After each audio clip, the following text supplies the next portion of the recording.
Hi Guitar Den, I want to do a different kind of video here for you today. Usually I just like to teach you how to play the guitar, but I want to shift gears a little just to see how you guys react to this kind of video.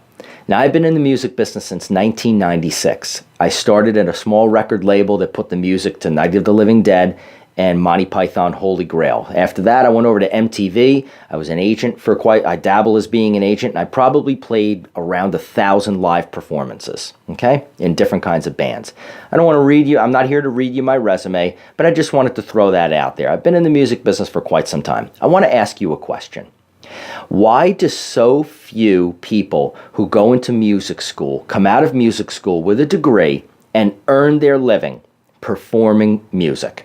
And I'm not talking about teaching. I'm talking about touring the country as a touring musician or earning their living performing. I'm going to spitball and I'm going to say 3 to 4%. That's very, very low. And I'm adding cruise ships, weddings, exclusively deriving their income from performing music. Why do so few people do it? I think I have the answer. Before I give you the answer, I want to shift over to the medical profession and law enforcement using 2 examples.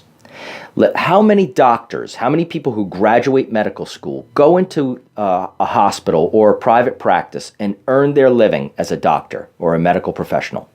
I'm going to say 75 to 80%. And the ones that don't choose not to, okay? Let's shift over to law enforcement. Out of all the people that join the police academy, what percentage do you think earn their living in law enforcement for at least a certain percentage of time in their lives? I'm going to say 80%. And once again, the people who don't do it choose not to do it. In the arts, the reason why they're not choosing to do it, if they had their choice, they would do it. They end up teaching, or they teach, which is great. I love teaching personally.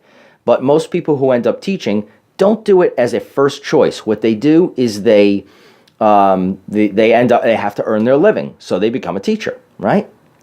Now, I think I have the answer to this because I've been in business for quite some time and I know where people are getting hung up. I'm going to analogize it to the human body.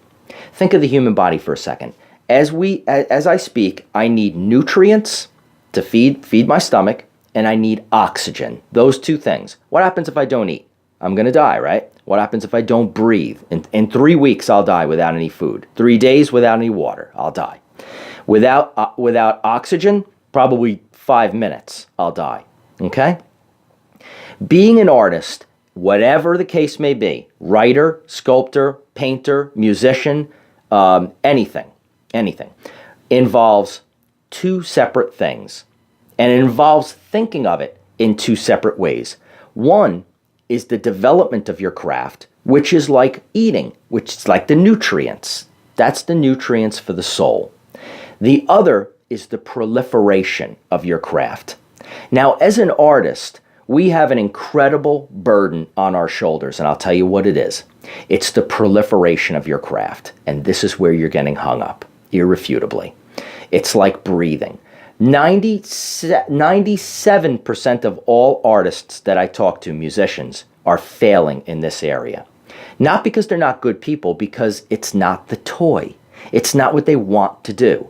Now, in the medical profession, you don't have to go out and get the sick people and bring them into the hospital. You don't have to go pull them off the street and get them into a car accident. They get into car accidents on their own and they end up in the hospital. In law enforcement, the police officer doesn't go out and commit the crime that they solve. They go out and they enforce the law. However, as an artist, particularly as a musician, you're going to have to bring the people into the shows. If you ask any musician with experience of more than 6 months or has played more than 3 gigs, and they'll come back and they'll tell you the owner of the venue, and it doesn't change. If at the highest level, it's still exactly the same. This is the burden that we face as artists. Now, how to do it, how to get into that, is a separate topic of discussion completely.